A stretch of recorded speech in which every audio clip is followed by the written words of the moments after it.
Okay, good morning, everybody. If you weren't with us last week, I'm going to go ahead and introduce myself again. My name is Ginny Davis, and I am the principal of Piedmont Hills. Ms. Gunter, our school social worker, is on with us today. I'm going to have her introduce herself and take a couple minutes to give you a little bit of her background so that you know who she is, because she wasn't able to be with us last week. So, Ms. Gunter, the floor is yours. Thank you. Good morning, everyone. I'm so glad that you're all here. Yes, I'm the school social worker, and my role has changed quite a bit this year. Usually what happens is, teachers refer students and I, pull them out of class and I come and talk to them. And obviously that's not happening this year. But what is happening is just so much more stress in different ways, not just school stress, but being in close quarters with your family. Parents have a huge role right now. So my role has been expanded to, supporting parents through distance learning. And, parents now have to be the ones that are identifying kids who are struggling and, with school and with their emotions and things like that. And so it's definitely been a shift in what I do. But I think the biggest thing is, like, how do we all support each other through this challenge? I mean, I'm a parent. I have two middle schoolers. I have a high school. Two of my kids are pretty self-sufficient with school. One of them is a bit of a disaster when it comes to school. And, I used to drop him off at 8:30 in the morning and pick him up and hope he learned something. And now that I'm like right there and I'm realizing like how dependent he is on being prompted to do things, it's stressful. Like I've had a couple of days even this week where I just like sat in my car and cried because I'm like, oh my gosh, I can't do this. Like, and then another thing I'm noticing is that, I think because a lot of us are at home, we feel like we have to do more. Like, oh, I'm home all day, so my house should be clean. And I'm home all day, so I should be making, healthier meals and spending more quality time with my kids. But I think, we still have jobs. We have bigger jobs now when it comes to our own children, and, just being gentle with ourselves and, not expecting perfection from us, from our kids. Some days it's just about getting through. Some days are easier than others, but, I just want to really encourage everyone today of like, yeah, there's going to be struggles. There's things that we don't even know might be a struggle. They're going to pop up as the school year continues, but really just supporting one another, being patient with yourself, being patient with your kids, and just giving yourself permission to not be okay, and giving yourself permission to put yourself first. Because I know for me, if I'm not taking good care of myself and I have 5 people in my house all talking at the same time and trying to be online, I'm going to be moody, irritable. And so my priority right now is to take care of me so that I have the capacity to take care of my family. So, I mean, that's really what I do. My job is supporting students, supporting families, especially during this really trying time. So that's me. Thank you. And so just so parents know, as we are doing, these Zooms with the principal every week, Ms. Gunter often will be joining me. Sometimes not, sometimes not available. So sometimes I'll have other people, like the counselors will come in from time to time during the year. But Ms. Gunter will be a frequent guest to the Zooms with the principal. And we'll be talking about a variety of issues that we hope you will find helpful as parents. 2 years ago, Ms. Gunter and I started talking about doing these and brainstorming. And I think both of us were coming from the perspective of that we are both parents, and and specifically parents of teenagers, which I think is a whole different ballgame. And just the struggles that we face with being a parent, and and really kind of hoping that we can make a community of parents to talk about stuff and really empathize with each other. And so last night when Ms. Gunter and I were talking about today's meeting and what our plan was, we don't actually have a big presentation for you of like, this is what you should do, because we don't really have all the answers. And so this hour may turn out to be more of just a parent support group. And I hope you're okay with that, because she and I are actually really felt that that was appropriate. So I wanted to take a couple minutes and share with all of you my life this week. I was really happy to actually hear Yvonne just say that she was crying in her car this week, because I had a moment on Tuesday actually where I just lost it, and I was crying, and just between all the stresses of work and home with my kids, and I just lost it. And my poor husband came home, and I was just like, I don't know what to do. I don't know if I can do this. And like, he just looked at me with this like look of fear on his face, because I think I'm normally the rock in the house. Like, I'm the one that's got it together. Like, no, we can do this. And he just like looked like, oh no. And but so what happened this week is my son started school. So his middle school started, last week when we had the parent Zoom, I think I had mentioned that he was in his 6th grade orientation. So he just started middle school. And so last week was technically the start of school, but it was just really orientation, and they had like kind of a soft start. So it was really easy. But classes started this week.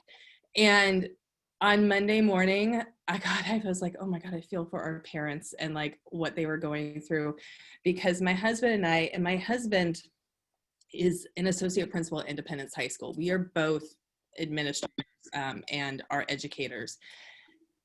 But Monday morning, on my son's schedule, he had 2 math classes at the exact same time. We didn't know which one was the right class. And so we're like furiously trying to contact the school. We can't get a hold of anybody. And so we're freaking out because we don't know what to do. And so finally, then the counselor emails us back, and she says, okay, no, this is the right math class. And we're like, great. But then we can't find the effing Zoom link. And so we were like, we can't get on.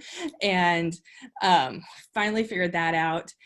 But then of course we got on late. And so like many of you who have been emailing me, my kid was on the attend, but she was marked absent. I don't know what to do.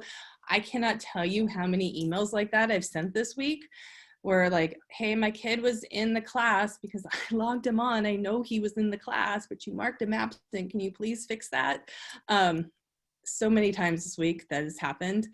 And my son has a lot of anxiety. He does not want to have his camera on. And so convincing him to get his camera on and participate, he, all last spring when he was in the 5th grade, and they didn't have as many Zooms in the 5th grade, they started every morning, and his teacher was really great. And we had a really close relationship with her, and we worked it out. But like this year, like I don't know these teachers, and so they don't know my kid and all of his issues.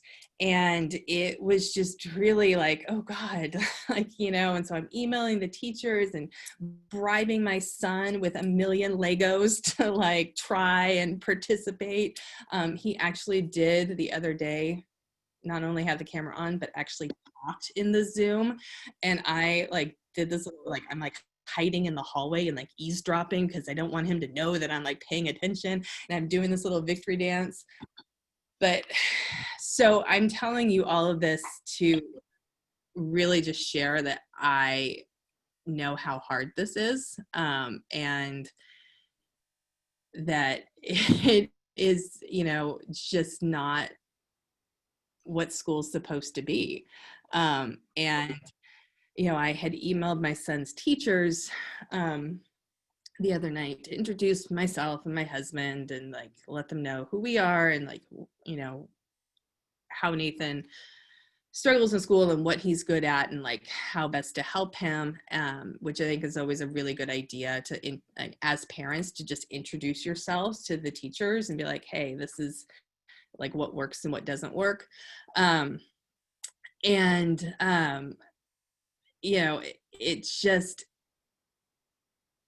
and one thing I commented to the teachers was I really empathize with them, and how difficult it is to teach from Zoom. Just like Ms. Gunter like said, she's used to dropping her kid off at school, and then he's at school all day, and then you pick them up and they have the day. And you don't, as a parent, I think, have real awareness of what's going on during the school day. And now with distance learning, because we're home and we're hearing the classes, and like there's a lot more awareness of like how the teacher's doing classes and like what's happening, I think that that is actually, I empathize with the teachers a lot with that, because I think that that's really difficult, because you don't normally have parents as an audience. And I think as parents, and hopefully we're trying to like give our kids a space and not be like, what's happening in your class, but that's like an added layer of just, I guess weirdness is maybe the best word, of just what we're dealing with right now. Um, and, you know, it's just, there's a lot going on with it. I don't know if Yvonne, you want to share a story of how it's been going with your kids' school. Yeah, one of the things that has started happening is I have two kids at Sierra Mont, and I don't know if any of you are Sierra Mont parents, but I get so many emails and phone calls for them. They don't tell you which kid the message is for. Like every time I get an email from them, I get like a knot in my stomach, because I'm like, what am I missing? What am I doing? And then I was trying to be a proactive parent, and I emailed all of my youngest teachers because he's got some issues with school. And I'm like, can you just stay in communication with me? Keep me posted. Well, now they're like, Gavin smiled in class today and Gavin didn't do this. And I'm like so over it, but I have to like read it, right? Because I asked for that. And I'm just like, I have to cook lunch now for them and breakfast, like, and try to do my job. And then you're going to send me 100 emails a day. Like, I just can't. Like, that's kind of where we are. And I'm so grateful, because I know that they're really trying to make it engaging for them. It's been kind of fun to watch them. Like we each have our own like workplace in the house, and I look over and I'm like, what is my son doing? And he's standing there all alone doing the pledge, which I thought was hilarious for some reason. I was just like, what are you doing? And then I go into the other room, and the other one's doing like stretches and PE. So it's been an interesting experience. But like Jenny said, it's like being aware of all the things that happen during the school day is added stress for me, right? It's like, okay, is he on track? Is he doing what he's supposed to do? Do we have enough, power with our Wi-Fi to sustain the 5 of us in one house? I know there was a power outage this week that just, kind of derailed everyone, whether it was during the test or during their classes. And so all these things are going to pop up. And like I said, like, we don't know what to expect throughout the whole year, but I think it's really about just taking it a day at a time, and doing what you can. And I mean, I don't even know what to say, because it's just like this new frustration that I've never felt. Like like work is already stressful, like just sometimes in general, and so just to have all these added components, I don't think everybody realizes the impact it has on us. And for me, I'm very in tune with my body and my mental health and my feelings, because I've had a history of anxiety. And so my body is telling me right now, like, hey, this is a lot. I'm waking up, my jaw's a little tight, my shoulders have been a lot more tense. And so I think that's something that we all need to really pay attention to, because our bodies tell us things. And I don't know about all you guys right now, but right now my body is telling me, like, this is a lot. You need to pace yourself, and you need to do the things necessary to take care of yourself. Like this week was like, okay, I have to deal with my kids and pray that my house doesn't burn down, right? So it was like just this like bizarre week of stress, and how do you come down from that so that you can be the most effective parent you can be. And so I know we're going to talk a little bit today about like self-care and what that means, and how do you take care of yourself? That's a word that's thrown around a lot, like self-care, like what do you do? And, that used to mean to me like, oh, go get a massage and go get my nails done and do all these things, but that's not really something that we have the option to do anymore. And so what does self-care look like now for us? For me, self-care means having shared responsibilities in my house. My husband has a full-time job, and so do I. So it doesn't really make sense that I'm going to make all the breakfasts, lunches, and dinners, right? And so for me, self-care is, delegating some of the work around the house. It's making sure I have time to spend with my friends, like whether it's on phone calls or, going for a walk or whatever. And just finding a balance in a very imbalanced world right now. And so that's something that I want to encourage everyone to think about. Like, what does that look like for you? Are you feeling balanced? Some people have said like, yeah, that's not a big deal. Like, I get through. Oh, I got some music. Join the meeting. Yeah, I think that I'm going to tag on to that with self-care. You know, I've been really trying to be very good about exercise. Yvonne and I actually are Peloton friends. And normally I do it like I try to get up in the morning first thing and just exercise before my day starts. And that has been working really, really well for me and actually setting a good tone for the day where I'm able to like keep it together. And what's been interesting, and this is actually kind of like, you know, oh, I really need to like tap into that. The past 2 days where my stress has skyrocketed, because I was working from home the past 2 days, I was told myself, oh, I don't need to get up so early. Like I have time like within my day that I can like take the half hour. And I still worked out, but I did it later and I didn't do it first thing. And so yesterday, my daughter, who's a senior in high school, and at her school, they have a similar schedule to we do, where Wednesdays they don't have class. They just have to like catch up on work. And so like about 11:30 yesterday morning, I like storm into her bedroom and I'm like, Hannah, what work do you have to do today? And I swear to God, don't lie to me. And so like, I just like, and she was like, whoa, mom, chill out. What's going on with you? And I'm like, I'm just really stressed. I think I need to go exercise right now. And she just looked at me like, okay, well, why don't you go do that? And like, calm down, crazy lady. And so I think that, yeah, as self-care, I feel like is, you know, in this quarantine time kind of become a cliche, you know, like, oh, self-care, but it is so important that as parents with this additional stress that we are doing that for ourselves, that we are just making sure that we take care of ourselves first. I like the analogy. I think we've used it before when we talked about self-care, but like being on the airplane and like, you know, you have to put your own mask on first, you know, and they tell you in like the little drills, like you put your own mask first and then you take, you know, you put it on your child.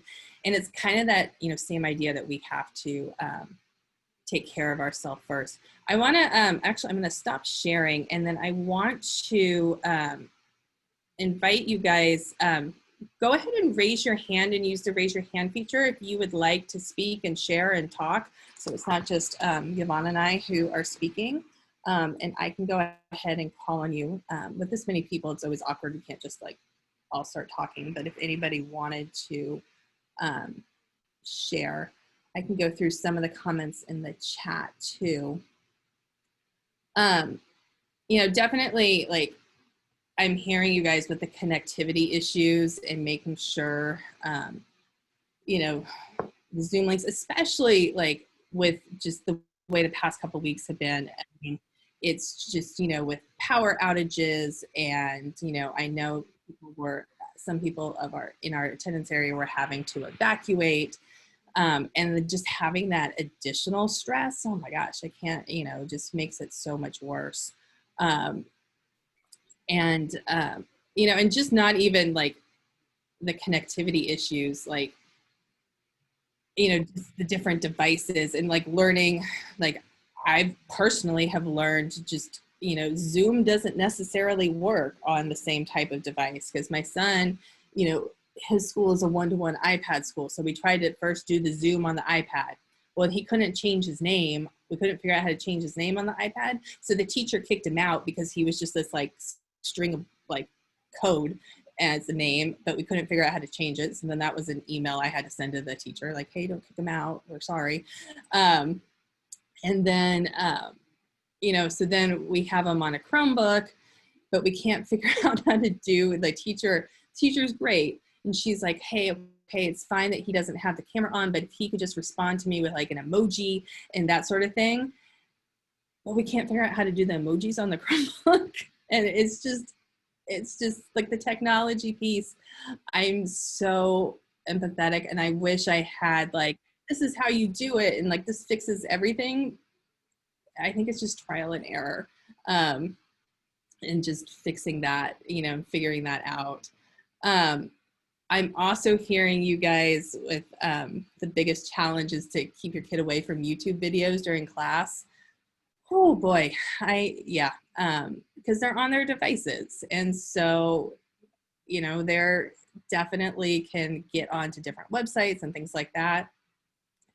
You know, I've had to, because my son has his personal iPad that he like lives on. And so we just I'm just taking that away from him when it's time that he's in class, and then we have an agreement that like when he has a break time, I give it back to him. I think one thing, as much as you can, and this maybe works better with littler kids than older kids, but like kind of having deals of like, okay, you do the class time and then you get a break, and I'm gonna leave you alone, like do whatever you want during your break. Because even, in a normal school day, yes, their kids are in school all day, but they still actually have like breaks in between. Where they get to talk to their friends and have, where it's not just academics for 7 hours a day, even when we're in in-person school. One comment that my daughter made to me, and what things something she's struggling with distance learning is, that normally in class, she can like turn to her neighbor and just like make like, oh, this class sucks, or like make, like little comments. And she's like, that's how I connect with people in class, and like I make new friends. And that kind of is absent, in a Zoom type classroom environment, that they don't really get to do that. And so I think that as parents, it's important for us to recognize the importance of that downtime in between class. Yes, we want them to be paying attention to class, but like even during the day, there is that time where they get little like mental breaks. And that's really important. But I'm hearing you, like, obviously if it's during class time, they can't be watching their YouTube videos of, if your kids are like mine, they're watching YouTube videos of other people playing video games, which I'm like, why is that a thing? I don't get that as a parent, but I'm a different generation. So And I think that kind of leads to like, a lot of parents asking questions about camera usage. Like, does your kid have to have a camera on? Because of course they're going to be more engaged if they have the camera on. I don't know the exact rule. I don't know that we could force them to do that. But, it's like a struggle for me, because I know in some ways that it's, you can be more engaged when you're on the camera, but then I have like students who are emailing me like, hey, my parents are fighting all day long. They're screaming behind me. I just would prefer to have my camera off. So I try to be mindful of that as well.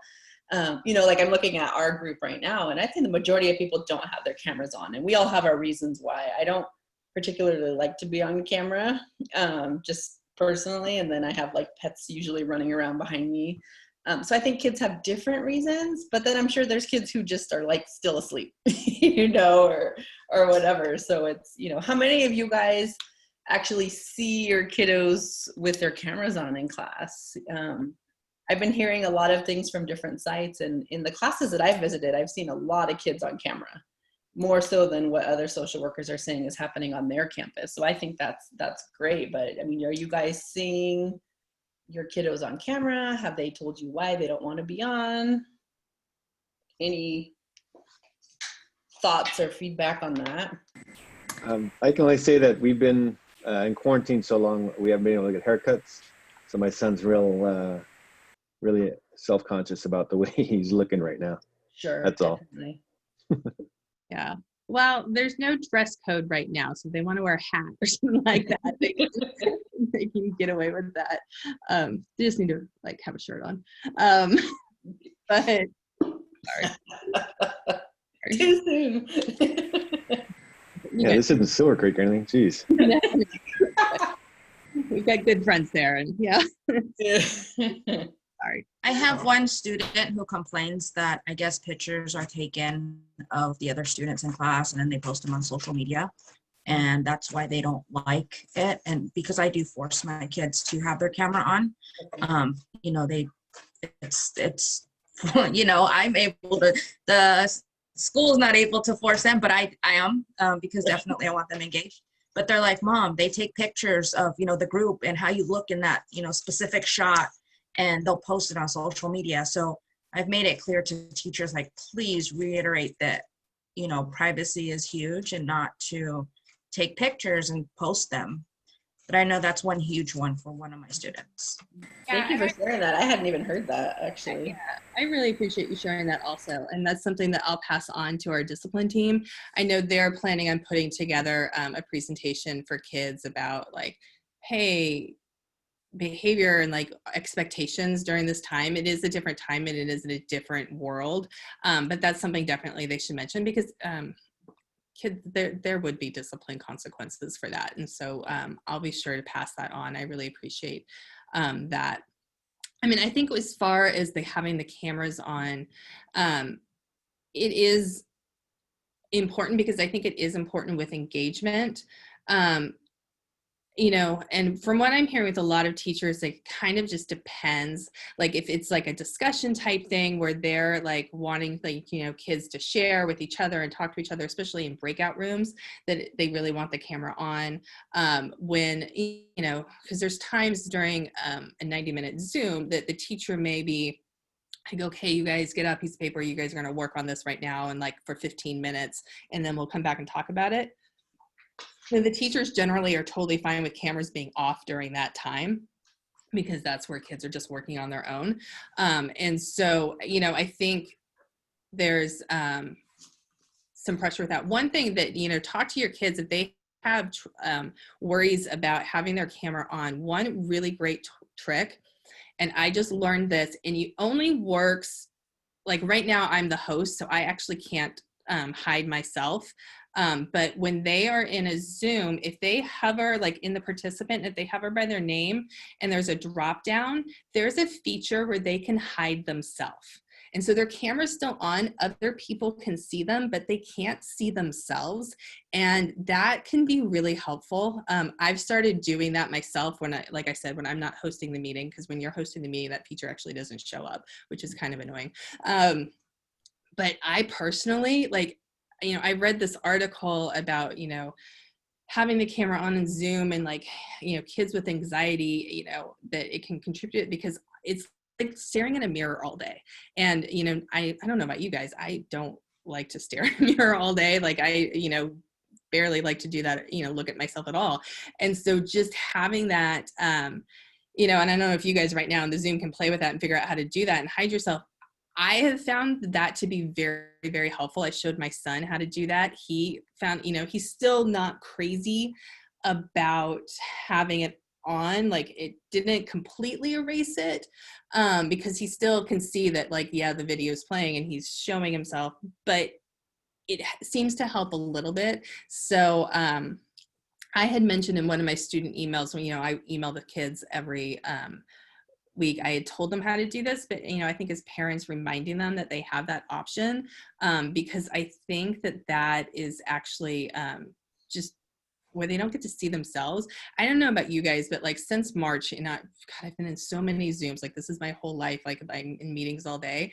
And it's so, I don't know about you guys and how you feel, but it's just so weird. Like I didn't realize that I make weird like facial expressions when I'm listening to people, and like I tilt my head in a weird way. I was talking to my husband about this, and he's like, yeah, I feel like I'm getting a crick in my neck, wanting to hold my head in like not a weird way. And so, and like that, you know, we go about our day and like our work life and like what we do, and not having to stare at ourselves. And so that is just, God, yeah, it adds some stress and it's exhausting. You know, I know when I've had to be on Zooms all day, like at the end of the day, I am just wiped out. And so the kids are too. So I think, you know, encouraging them and teaching them how to hide themselves, that actually is something that is really helpful. Yeah, I think in like a normal world, it's already like for me, I can see 11 kids in one day and it's like boom, boom, boom. Then, you know, and now just being on here, like I look at I'm like, I move a lot when I talk. Like I'm very movie. I did not realize that. And it's exhausting. I think just sitting here staring at the screen. You know, I know kids have said things like, because, you know, I've had a couple kids who don't want to turn their cameras on, and we talk about like anxiety and things. It's very anxiety provoking. I hate doing staff presentations in person, but I realized that I hate doing them more on this, because you can't even get audience feedback. You don't, I mean, I can't see facial expressions. They could all be asleep. Like it gives me like severe anxiety not knowing what people are, how they're reacting to what I'm saying. You know, I can't get a like head nod, you know, it's just different. And so, you know, acknowledging that for them too. And as an adult, I think I'm a lot more secure than I was when I was in high school. And so knowing that and thinking about the way that they might feel, I mean, I have a lot of empathy because it's like, I'm already, as a teenager, I'm already awkward. I already don't really like to talk in front of people. And now it's like I'm on TV in front of a bunch of people and I can't see how they're reacting to me. So, encouraging them to do it, stressing the importance of it. But, if they can try to turn their cameras on, I think it would be awesome. Yeah, I saw another comment here about breakout sessions and like, are they monitored and being effective? And I totally feel that too.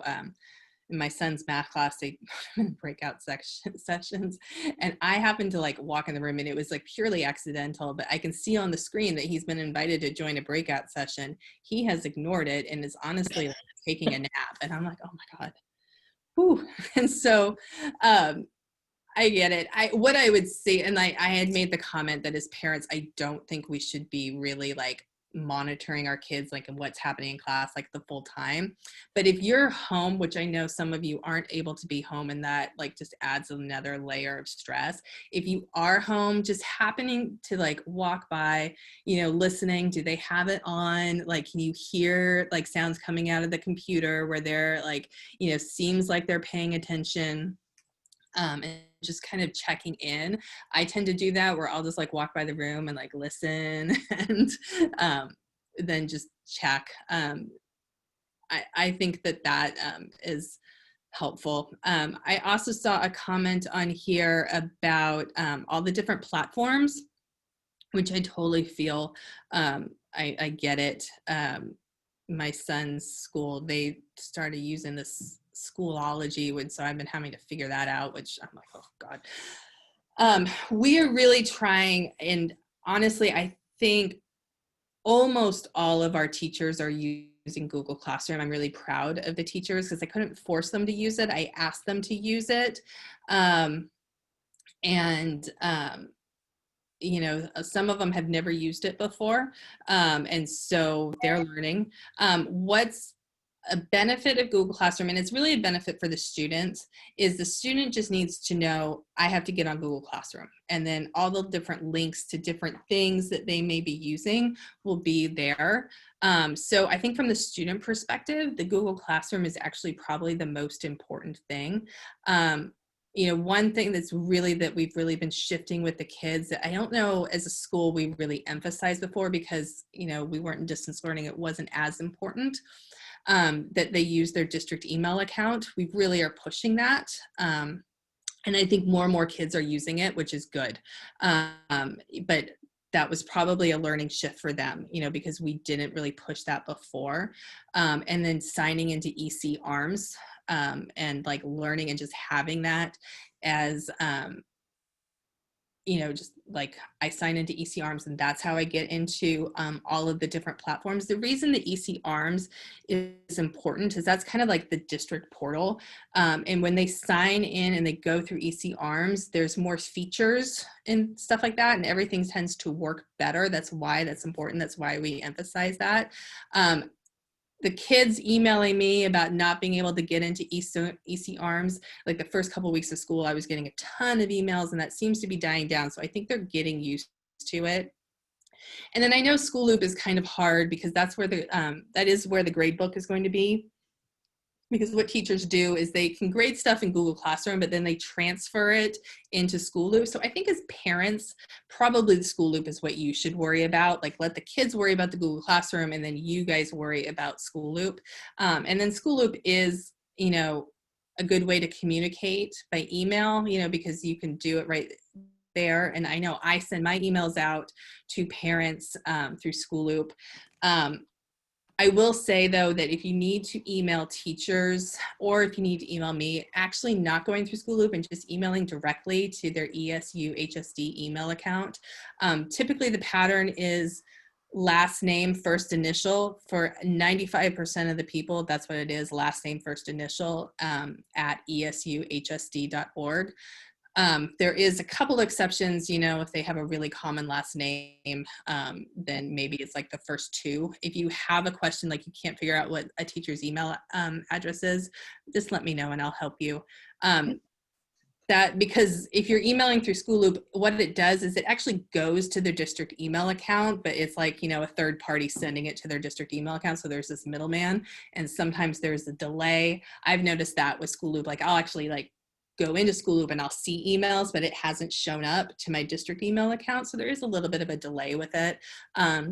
So that's just kind of a little tip that if you need to email, like actually sending it directly to the direct email address is probably better. This is a total side note, but Yeah.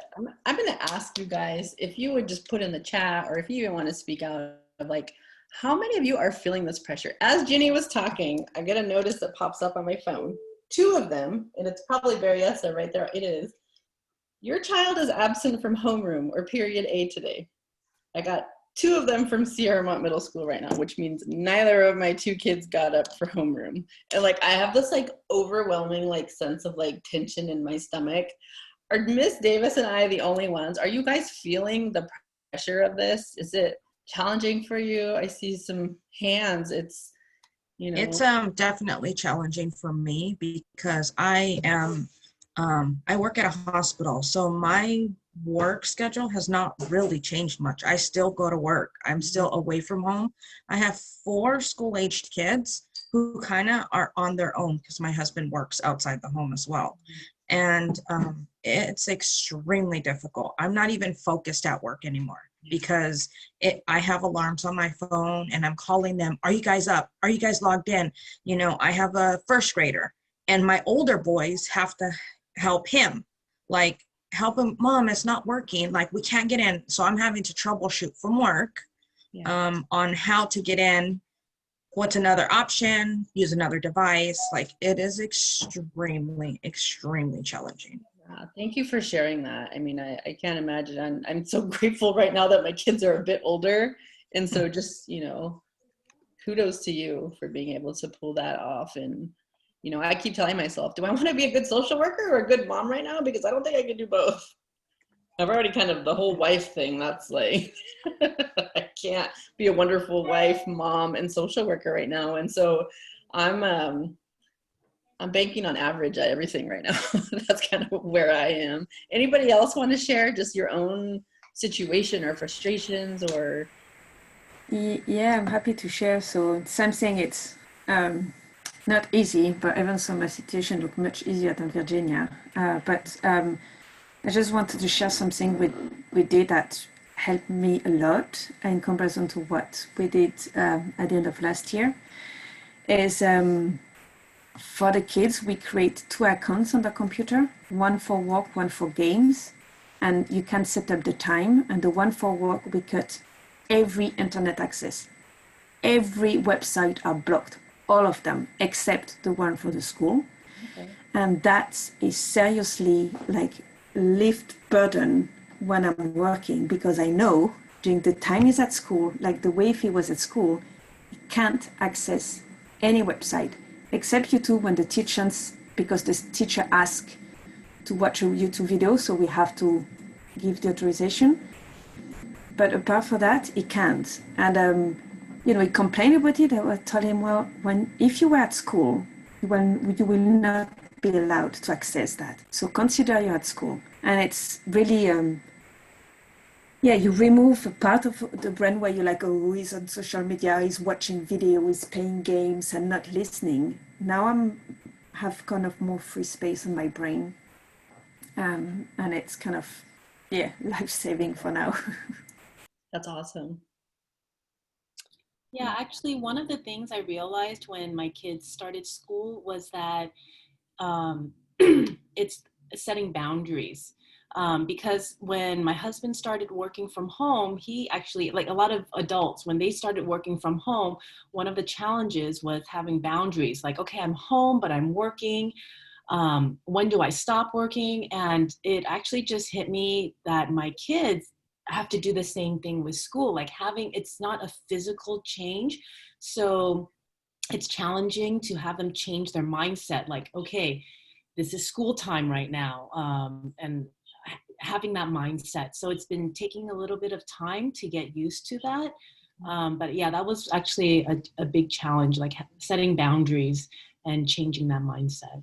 Awesome. And I think that's why it's good to have like an area, even if it's still in your room, a different desk, just to change where you are. In the beginning of this, I made a mistake of, being on different meetings while I'm sitting on the couch. And last week I had a meeting with San Jose State that was 2.5 hours long. And next thing I know, I'm like, oh my gosh, I opened my eyes. I'd fallen asleep for an hour. So I'm like, I can't do that. Luckily I had my camera off, but it was just like, I have to shift gears. And so my kids have to do the same thing, because it's really easy to drift over and start looking for new desks and shoes and, but I love that boundary, like boundary on yourself, right? Like, I know that this is my work hour, because now it's like I'm being a mom during the day and I'm answering emails for students at 11, 12, 1 at night. And so that's not healthy for me. So how do we cut that off and do it like in a realistic way? Well, thank you for sharing that. Sonia, I see that you had your hand up. I don't know if you wanted to unmute yourself and make a comment. Yeah, sorry. Hi, good morning, everyone. I don't know if you can hear me now. Yeah. Yes. My name's Sonia, and I have 3 boys. They all in each. I have one in each grade level. I have one, of course, from the Piedmont. One is middle in Sharamont, and the grade in Ruskin, the grade school.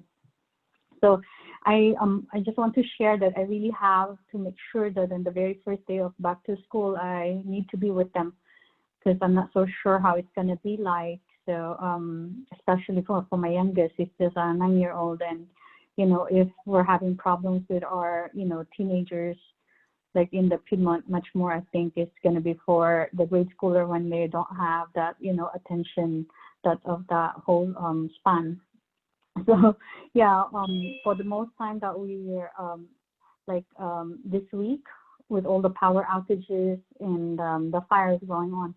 So we actually encountered the connection, not only for us, but I noticed that the one day from both the grade school and the middle school, the teachers or our connection even got disconnected. So, and I was like hoping that it's not going to be as marked for them to be an absent. So that's one thing. And for my boys, it's also a challenge that, sending in their homework, especially for my grade schooler. I'm not a techie person, so just helping them out to be onto that is really like a challenging part for us both and my husband, because we're not in this profession. So yeah, so that's all that I can share. Great, thank you. Yeah.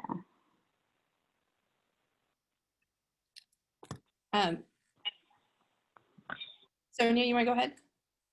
And same thing for my oldest one, the one who's in the Piedmont right now. He's not really, I think you already mentioned that one earlier. That he doesn't like to be in the screen. So I think you just mentioned that they can actually off screen but can still be heard. But the thing is, you really wanted to be as much as possible to be in the screen.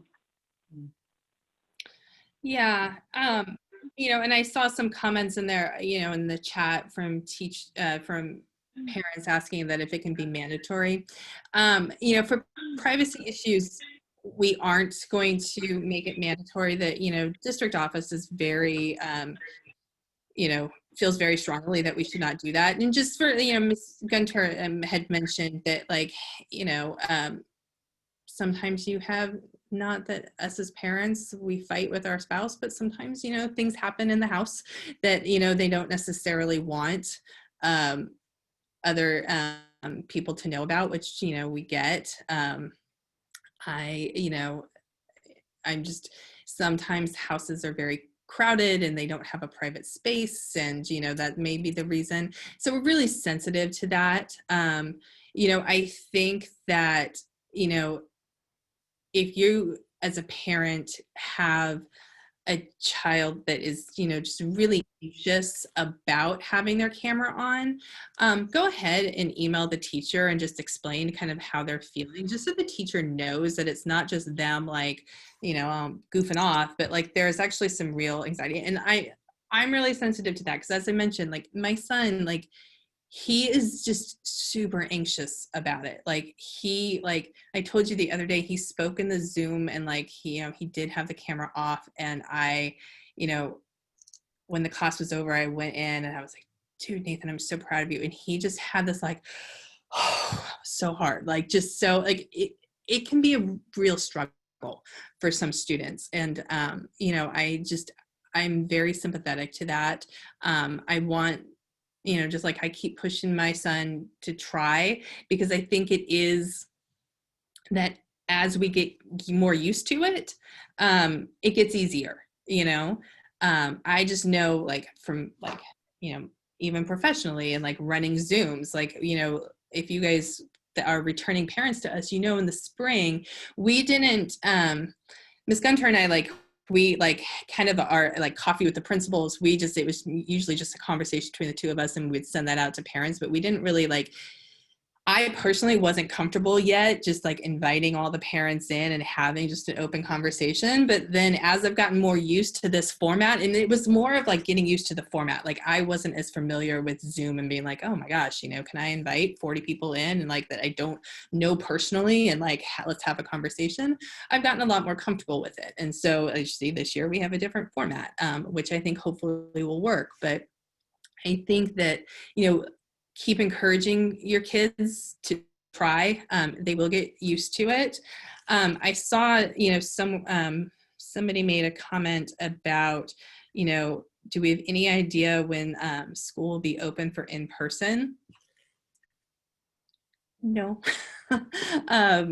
Yeah, no. I am on the task force that the district has put together to make the plan for, you know, returning to in-person. There's a lot of factors that go into that.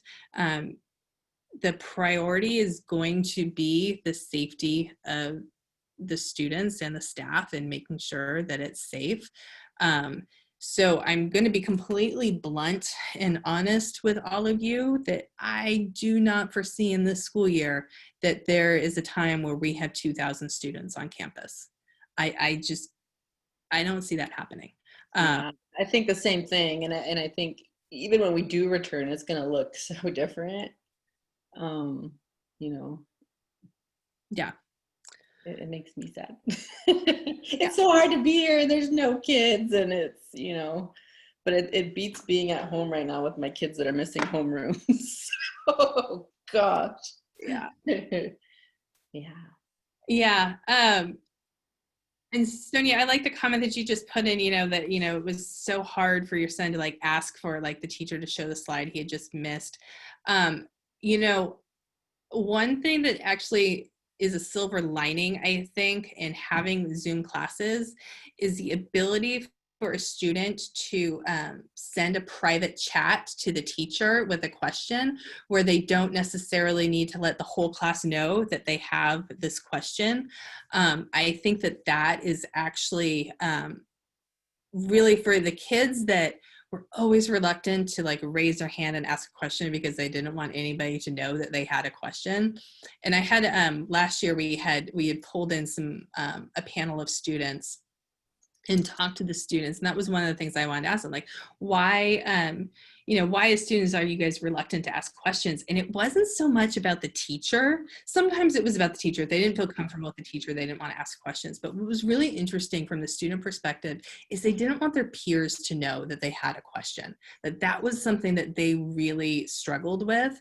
And so I think that ability to ask for a private chat, you know, and ask a question, and that is just such, you know, and encouraging your kids to do that. And then also encouraging your kids to use that tutorial time to sign up. And I think for you as parents, like you guys can also request a tutorial appointment with a teacher. Like the teachers are available during that time. So if you have a question about something that's going on and we're like, you know, how your kid's doing and you want to like set up an appointment. That is time that's available. So we're getting close to our finish time. Do I know if any clubs are going to restart? Yes, actually next Wednesday. Yes. I was trying to think of the date too. I can't remember. Yeah, when the it is. second. So that's next Wednesday. They're going to have a mini club day. It's going to be virtual. So I think what the clubs have been doing is they've been putting together like little videos. I don't quite know how ASB is going to send that out, but I will It's find on out. their Instagram. I tell your kiddos to go to the ASB Instagram. It says, I don't know. I don't know how to do this. Sorry, good. No, and I get that some of you, especially if you are a parent of a freshman, that maybe you might have had some like strict rules about social media and things like that. I get it. I totally get it. I would say that, ASB, they are primarily using Instagram to send out information. They do put stuff on School Loop, but the ASB Instagram account, because that's what the kids are on. And so like they're, because I've talked to them and they're like, we want to get most of the students are on Instagram. And so that's why they use Instagram primarily. I actually encourage you guys, if you have an Instagram account, to follow the PHHS ASB. They put some really, those ASB kids, they're doing an amazing job. They're putting some really helpful stuff on there. Monal, did I say that right? Has a question or comment? Yes, I had two questions. Hi, my name is Amit. Actually, Monal is my wife. I'm hacking into her account. I understand. Yeah. So the one question I have is, so there is a common lit section in the English class. My son is a freshman, and I want him to catch up with like doing the assignments outside of what he's given in the class. And if he attempts those, and if he gets a few wrong and few right and all, will that be accounted for in the actual grade, or he can, because I would like him to use it more since as a student he has free access to the Common Lit app. So that's a question I would direct to the teacher and talk to the teacher about. Sure. So because that sort of thing, it really depends on the teacher. I can't imagine that the teachers would be like, no, don't do extra work. So yeah. So I would direct that. Yeah, and the second question I had is I think this was covered in last week's meeting, but using the library more effectively. I think if there is some kind of like a FAQ section added to the website or something where especially the challenges that we encounter in this kind of special situation. So if there is a FAQ page started considering this so I think that would be very helpful. And one of the things that I can think of is like if you have specific, I know the emails are out there, but I think it will make life easy for the teachers as well as the students and the parents if there are some streamlined things.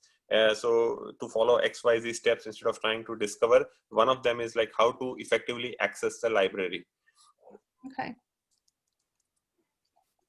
So that's all I had, but thank you for all the things that you guys are doing. I appreciate that. Anybody else have any last comments? Yeah, can I just ask, regarding the Google Classroom? Mm-hmm. We realized so the teachers are using it a lot, but then the kids receive on the email account, they receive each time a teacher puts something in Google Classroom, they receive a mail. And yeah. What they can do with that, because I get it, because I got included on some of the teachers' Google Classrooms, and those emails are super annoying.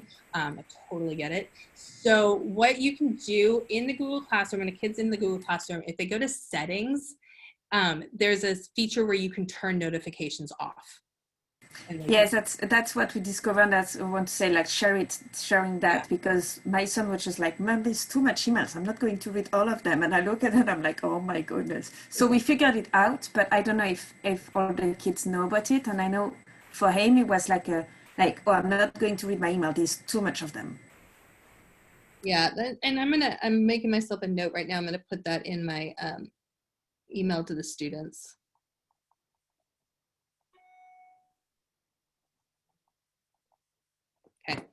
Because that's a good, yeah, because those emails are really, it can be a lot, and especially if you have 6 teachers and like all of those, yeah, it's a lot.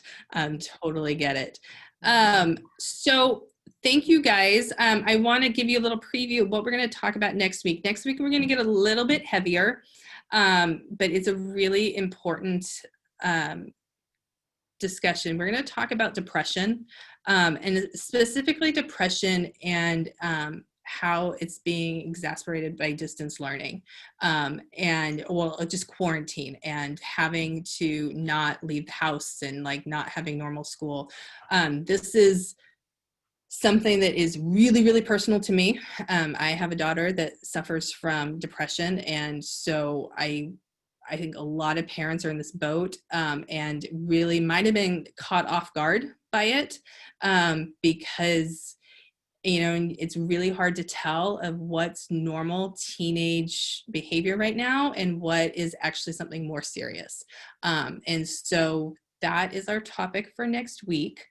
I really appreciate all of you joining, and hopefully you found this helpful, and hopefully like what Yvonne and I had planned, that it was just going to be an hour kind of group therapy of like all of us as parents together and just sharing like this is really, really hard, and it's okay that it's hard. We're not doing anything wrong. It's really hard, and it's okay. And if you find yourself crying in your car, it's okay. And in closing for me, I just want to make sure that if everybody could just pick one thing that they're going to do differently this week in regards to taking care of themselves, whatever that is. And I've already decided for myself that I am going to spend 30 minutes in my hammock outside without interruption, no matter how selfish my family thinks I am in that moment, because that's what I need for me. Yeah, no, absolutely. I think that just 30 minutes a day where you just put yourself first, that all the other mess and noise around you kind of quiets, and then you can come back and like, okay, we've got this. I think that's really, really, really important. Yeah. Hang in there, everyone. I hope to see you back next week. And like Jenny said, it's a little bit heavy, but I think it's super, super important. Okay, thank you so much. Have a good rest of your day. Thank you, guys. Yeah, Thank you. Thank you.